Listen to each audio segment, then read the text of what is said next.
إن الحمد لله نحمده ونستعينه ونستغفره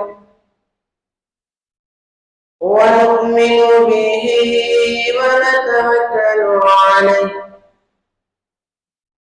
ونعوذ بالله من شرور أنفسنا ومن سيئات أعمالنا من يهد الله فلا مضل له ومن يضلله فلا هادي له وأشهد أن لا إله إلا الله وحده لا شريك له وأشهد أن محمدا عبده ورسوله أما بعد فإن خير الحديث كتاب الله وخير الهدي هدي محمد صلى الله عليه وسلم وشر الأمور محدثاتها وكل محدثة بدعة وكل بدعة ضلالة وكل ضلالة في النار. أعوذ بالله السميع العليم من الشيطان الرجيم من همزه ونفخه ونفسه. بسم الله الرحمن الرحيم. يا أيها الذين آمنوا اتقوا الله وقولوا قولا سديدا يصلح لكم أعمالكم ويغفر لكم ذنوبكم ومن يطع الله ورسوله فقد فاز فوزا عظيما. يا أيها الناس اتقوا ربكم الذي خلقكم من نفس واحدة وخلق منها زوجها وبث منهما رجالا كثيرا ونساء واتقوا الله الذي تساءلون به والأرحام إن الله كان عليكم رقيبا. يا أيها الذين آمنوا اتقوا الله حق تقاته ولا تموتن إلا وأنتم مسلمون. قال الله تعالى في سورة الحجرات: يا أيها الذين آمنوا لا تقدموا بين يدي الله ورسوله واتقوا الله إن الله سميع عليم. يا أيها الذين آمنوا لا ترفعوا أصواتكم فوق صوت النبي ولا تجهروا له بالقول كجهر بعضكم ببعض أن تحبط أعمالكم وأنتم لا تشعرون. رب اشرح لي صدري ويسر لي أمري واحلل عقدة من لساني يفقهوا قولي. رب زدني علما. آمين. تمام قسم کی تعریفات، توصیفات، کبریائی و بڑائی اس پاک پروردگار کے لیے لائق و سزاوار ہیں جس نے ہمیں اور آپ کو اور ہم جیسے بے شمار مخلوقات کو پیدا کیا اور مخلوقات میں سے ہمیں اعلیٰ و اعلیٰ اشرف المخلوقات بنایا اور اشرف المخلوقات بنا کر ہمیں یوں ہی بھٹکتے نہیں چھوڑا بلکہ ہماری رہنمائی کے لیے، ہماری گائیڈ لائن کے لیے اس روئے زمین پر تقریباً 24,000 انبیاء کرام علیہ السلام کو مبعوث فرمایا۔ درود و سلام اللہ رب العالمین کے تمام انبیاء اور رسولوں پر، بالخصوص ہمارے اور آپ کے نبی جناب محمد عربی صلی اللہ علیہ وسلم پر۔ اللہم صلی علی محمد وعلی آل محمد كما صليت على إبراهيم وعلى آل إبراهيم إنك حميد مجيد اللهم بارك على محمد وعلى آل محمد كما باركت على إبراهيم وعلى آل إبراهيم إنك حميد مجيد۔ حاضرین جمعہ، آج کے خطبہ جمعہ کا موضوع ہے اسلام میں سنت کا مقام و مرتبہ کیا ہے۔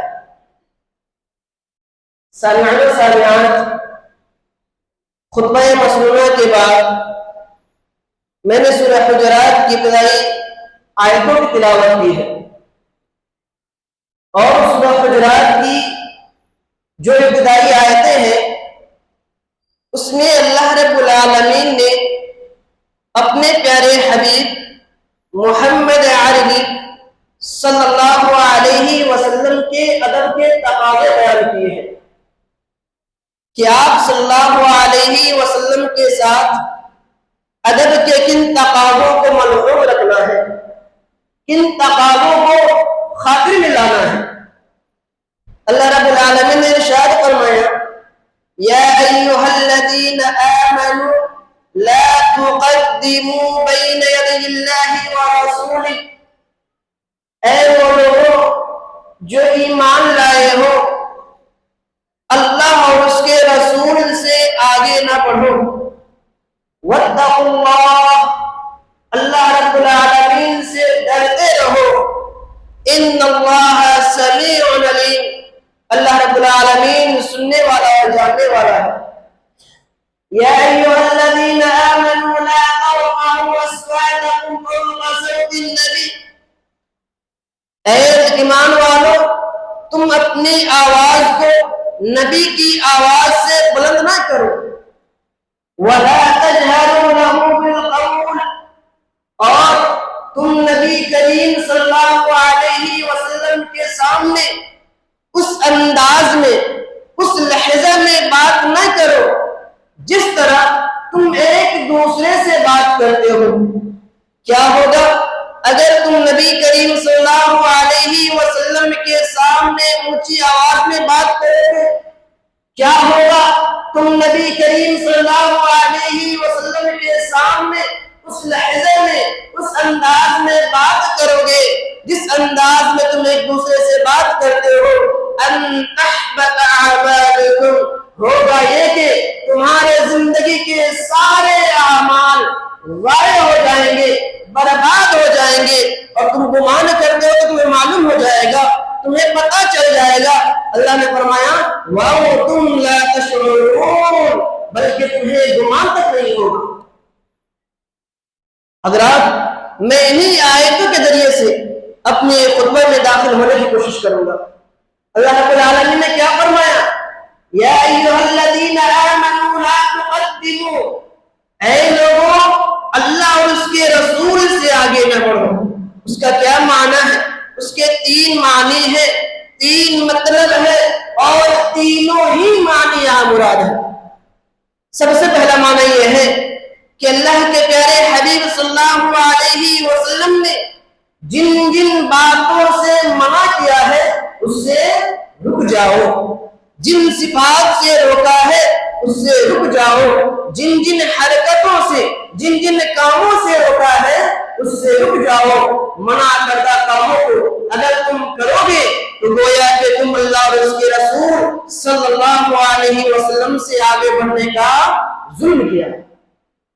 اور اس کا دوسرا مطلب یہ ہے لا تقدموا بین یدی اللہ ورسولہ، کہ تم اللہ اور اس کے رسول سے آگے نہ بڑھو۔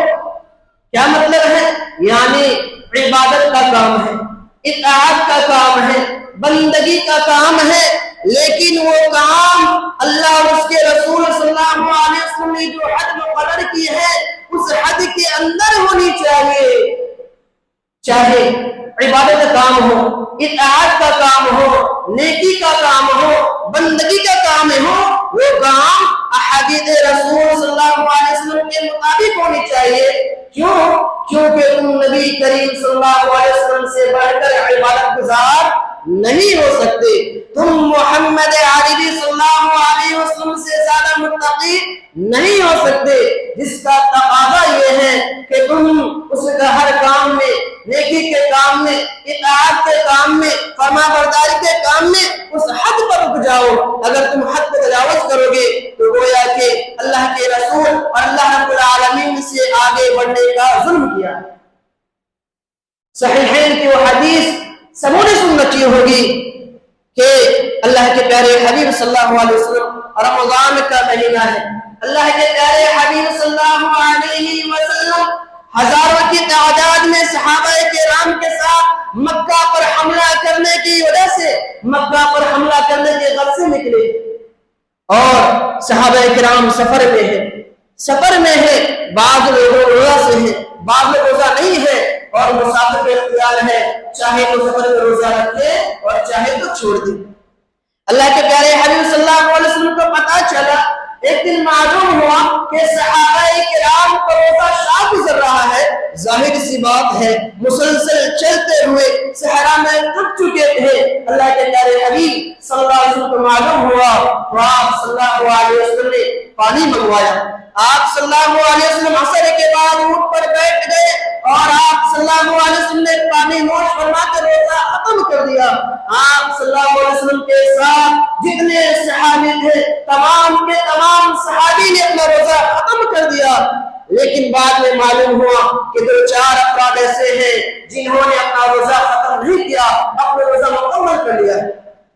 اللہ کے پیارے حبیب صلی اللہ علیہ وسلم نے ارشاد فرمایا، اولئک العصاة، اولئک العصاة، یہ نافرمان ہے، یہ نافرمان ہے. میرے پیارے بھائیوں، ذرا مجھے بتائیے تو صحیح، وہ لوگ کیا کر رہے تھے؟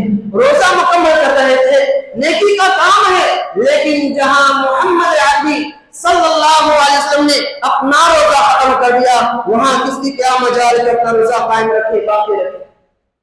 اور صحیحین کی وہ حدیث آپ نے سن رکھی ہوگی کہ 3 صحابہ اما عائشہ رضی اللہ عنہ کے پاس آتے ہیں اور آپ صلی اللہ علیہ وسلم کے عبادت کے بارے میں، آپ صلی اللہ علیہ وسلم کے ذکر و اذکار کے بارے میں، آپ صلی اللہ علیہ وسلم کے بندگی کے بارے میں سوال کرتے ہیں. اما عائشہ انہیں نبی کریم صلی اللہ علیہ وسلم کے عبادت کا شیڈول بتاتے ہیں.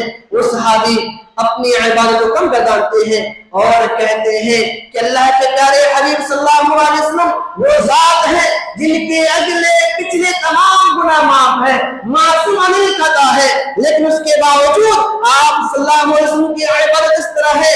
ان میں سے ایک نے کہا کہ میں اب سے ساری رات تہجد گزاری کروں گا، ذکر و اذکار میں مشغول رہوں گا، نہیں سوؤں گا. دوسرے نے کہا کہ میں ہمیشہ آج سے دن میں روزہ رکھوں گا، کبھی افطاری نہیں کروں گا. تیسرے نے کہا کہ میں عورتوں سے علیحدگی اختیار کروں گا، شادی نہیں کروں گا. اللہ کے پیارے حبیب صلی اللہ علیہ وسلم کو پتہ چلا، آپ صلی اللہ علیہ وسلم کو معلوم ہوا تو آپ صلی اللہ علیہ وسلم نے کہا کون ہے جو یہ کہہ رہا تھا کہ میں ساری رات عبادت کروں گا، میں ساری رات ذکر و اذکار کروں گا؟ لوگوں میں تم میں سب سے زیادہ اللہ رب العالمین سے ڈرنے والا ہوں، لیکن میری حالت یہ ہے میں رات میں سوتا بھی ہوں، ذکر و اذکار بھی کرتا ہوں. کون ہے جو یہ کہہ رہا تھا کہ میں سارے دن روزہ رکھوں گا، کبھی افطار نہیں کروں گا؟ لوگوں میں تم میں سب سے زیادہ اللہ رب العالمین سے خوف پانے والا ہوں، سب سے زیادہ اللہ رب العالمین سے ڈرنے والا ہوں، لیکن میری حالت یہ ہے کہ میں افطار بھی کرتا ہوں، روزہ بھی رکھتا ہوں. کون ہے جو یہ کہہ رہا تھا کہ میں شادیاں نہیں کروں گا اور اس سے علیحدگی اختیار کروں گا؟ لوگوں، اللہ رب العالمین کے نزدیک سب سے ڈرنے والا اگر اللہ رب العالمین کے نزدیک کوئی بندہ ہے تو محمد عربی صلی اللہ علیہ وسلم کی ذات گرامی ہے. لیکن میری حالت یہ ہے کہ میں نے 11 شادی کی ہیں. فمن رغب عن سنتی فلیس منی، کہ جو شخص میرے سنت سے اعراض کرے گا، میرے سنت کو ٹھکرائے گا، ان کا رشتہ ہم میں سے نہیں ہے، وہ ہم میں سے نہیں ہے۔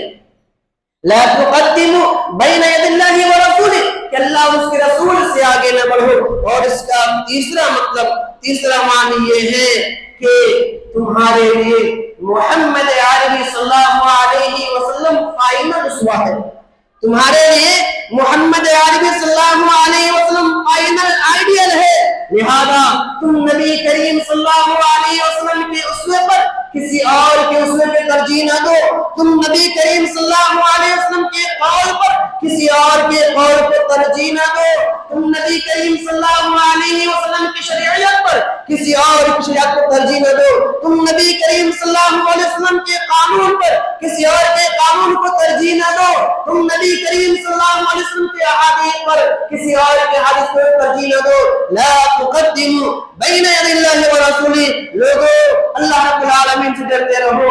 ابن عباس رضی اللہ عنہ کسی مسئلہ میں لوگوں سے کہا کہ اللہ کے پیارے حبیب صلی اللہ علیہ وسلم نے اس مسئلہ میں یوں کہا، کیا کہا کہ اللہ کے پیارے حبیب صلی اللہ علیہ وسلم نے اس مسئلہ میں یوں کہا، تو صحابہ نے کہا، بعض لوگوں نے کہا اے ابن عباس ولیکن قال ابو بکر و عمر کذا، اے ابن عباس لیکن ابو بکر و عمر رضی اللہ عنہ نے اس مسئلہ میں یوں کہا۔ ابن عباس رضی اللہ عنہ نے کہا یوشک ان تنزل علیکم حجارۃ من السماء اقول قال رسول اللہ صلی اللہ علیہ وسلم وتقولون قال ابو بکر و عمر۔ ابن عباس نے کہا لوگوں مجھے ڈر ہے کہ کہیں تم پر ابھی آسمان سے پتھروں کی بارش نہ ہو جائے، پتھروں کی بارش ہو جائے۔ میں تمہیں کہتا ہوں کہ اللہ کے پیارے حبیب صلی اللہ علیہ وسلم نے اس مسئلہ میں یوں کہا، جب کہ تم کہتے ہو کہ ابو بکر و عمر نے یوں کہا۔ قال رسول اللہ صلی اللہ علیہ وسلم کے مقابلے میں ابو بکر کی کوئی بات نہیں چلے گی، عمر کی کوئی بات نہیں چلے گی۔ اور ماشاءاللہ ابو بکر صدیق رضی اللہ عنہ خلیفہ اول خلیفہ ہے، جب خطبہ اپنی آغاز کیا، خلیفہ کا آغاز کیا، خطبہ دیا تو کہا کہ لوگوں میں خلیفہ ہوں لیکن میری اطاعت تم پر اس وقت تک ضروری ہے، اس وقت تک لازم ہے جب تک ابو بکر اللہ اور اس کے رسول صلی اللہ علیہ وسلم کے مطابق حکم دے رہا ہو۔ اور لوگوں اگر ابو بکر کا پیر پھسل جائے، ابو بکر اللہ اور اس کے رسول سے ہٹ جائے تو ابو بکر کو سیدھے راہ پر لانا، ابو بکر کو درست کرنا تمہاری ذمہ ہے۔ لا تقدموا بین ید اللہ ورسولہ، کہ لوگوں اللہ اور اس کے رسول سے آگے نہ بڑھو۔ اور دوسری آیت میں غور کیجیے، آپ کو اندازہ ہو جائے گا کہ اللہ کے پیارے حبیب صلی اللہ علیہ وسلم کا کیا، اللہ کے پیارے حبیب صلی اللہ علیہ وسلم کی کیا اہمیت ہے۔ اللہ رب العالمین نے فرمایا یا ایھا الذین آمنوا لا ترفعوا اصواتکم فوق صوت النبی، اے لوگوں جو ایمان لائے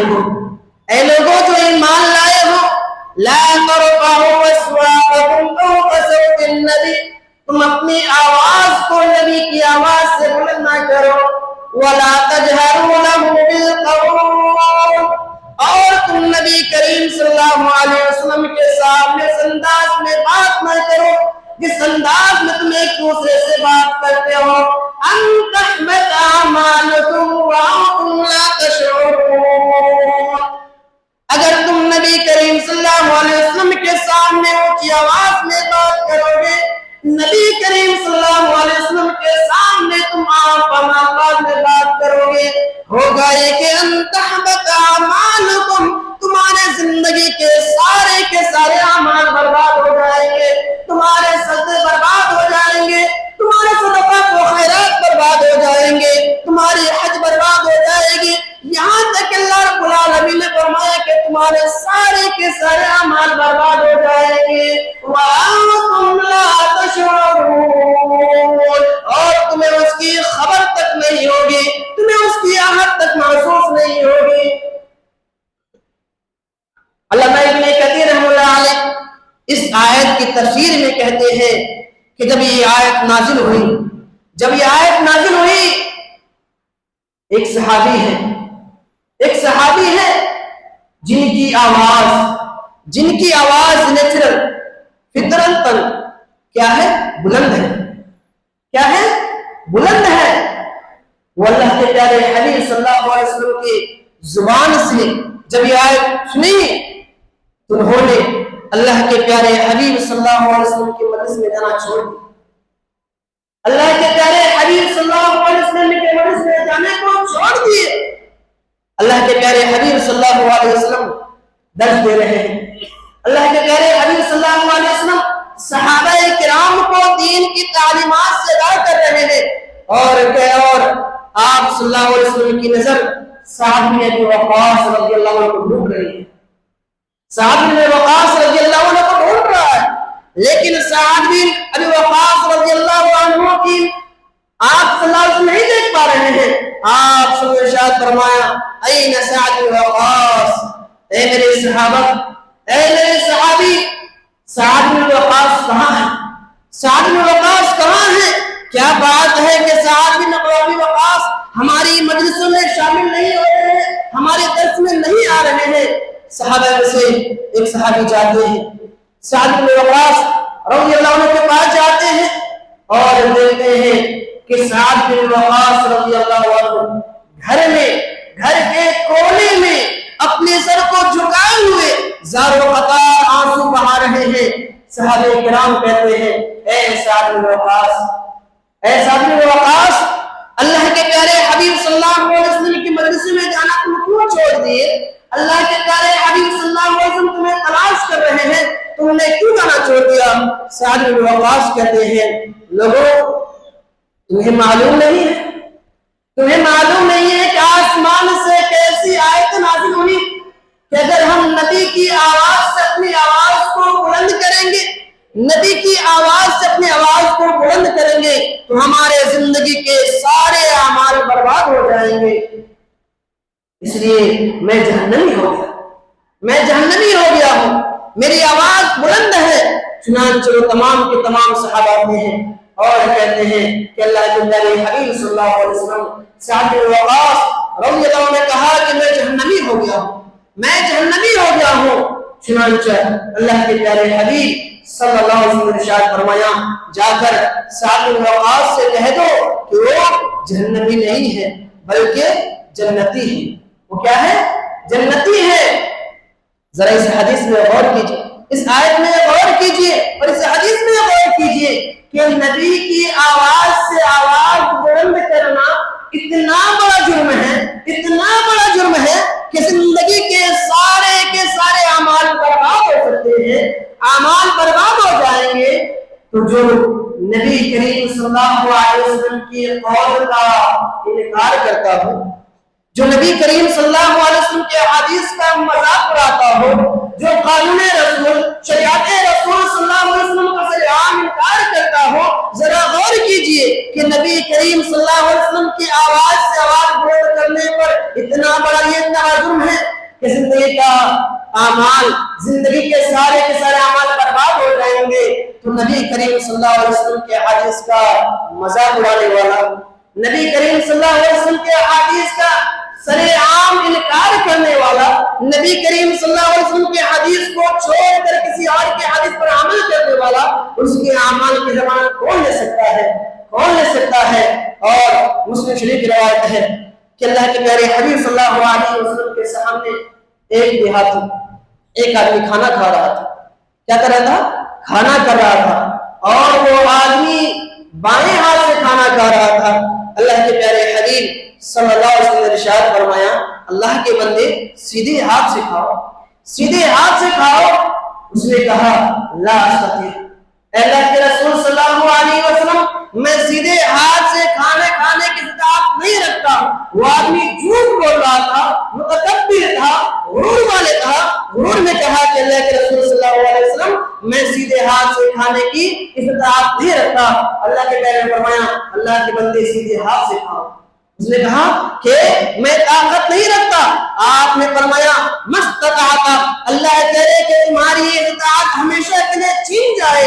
اللہ کرے کہ جو تمہاری استطاعت ہے اور تم جھوٹ بول رہے ہو، متکبر ہو، غرور نہ کہ تم کہہ رہے ہو، اللہ کرے تمہاری ہماری ہاتھ ہمیشہ کے لیے کیا ہو جائے، فالج مر جائے۔ اور راوی حدیث کہتے ہیں کہ اس دن کے بعد جب یہ آدمی کھانا کھا رہا تھا، چاہ رہا تھا کہ دائیں ہاتھ سے کھائے، لیکن اللہ کے پیارے حبیب صلی اللہ علیہ وسلم کے فرمان کا یہ انہوں نے اتباع نہیں کی تھی، غرور میں آ کر، انا میں آ کر نبی کریم صلی اللہ علیہ وسلم کی بات کو ٹھکرا دیا تھا، جس کی وجہ سے یہ ہوا کہ ان کے ہاتھ کا فالج مار دیا، وہ چاہ کر بھی دائیں ہاتھ سے نہیں کھا رہے تھے۔ تو ان احادیث سے، قرآن آیات سے معلوم ہوا کہ اگر ہم نبی کریم صلی اللہ علیہ وسلم کے فرمان کے مطابق، اللہ اور اس کے رسول صلی اللہ علیہ وسلم کے فرمان کے مطابق، اطاعت اللہ اور اطاعت رسول کے مطابق اگر ہم عمل نہیں کرتے ہیں، کتاب و سنت کے مطابق عمل نہیں کرتے ہیں، تو ہمارے عمل قابل قبول نہیں ہے۔ لہذا ضرورت اس بات کی ہے کہ ہم کوئی چھوٹا سا کام کریں، چھوٹا عمل کرے، لیکن اس میں بھی ہم اللہ اور اس کے رسول کے فرامین کو دیکھیں کہ اللہ کے رسول اور اللہ رب العالمین نے اس معاملے میں کیا حکم دیا ہے، کہ اللہ کے رسول صلی اللہ علیہ وسلم نے اس معاملے کو منع تو نہیں کیا ہے، کہ اللہ رب العالمین اور اس کے رسول صلی اللہ علیہ وسلم نے اس کام کو کرنے کا حکم تو نہیں دیا ہے جس کو ہم نہیں کر رہے ہیں۔ ضرورت اس بات کی ہے کہ ہماری تمام اعمال، ہمارے اخلاق و کردار، ہماری زندگی کا سارے کے سارے عمل کیا ہونا چاہیے، کتاب اللہ اور سنت رسول اللہ صلی اللہ علیہ وسلم کے مطابق ہونی چاہیے۔ اللہ کیا بارے ہم تمام لوگوں کو کتاب اللہ اور سنت رسول صلی اللہ علیہ وسلم کے مطابق زندگی گزارنے کی توفیق عطا فرما۔ اللہ رب العالمین ہم میں سے بہت سے لوگ بیمار ہیں، اللہ رب العالمین تو نے شفا عاجلہ کاملہ کل عطا فرما۔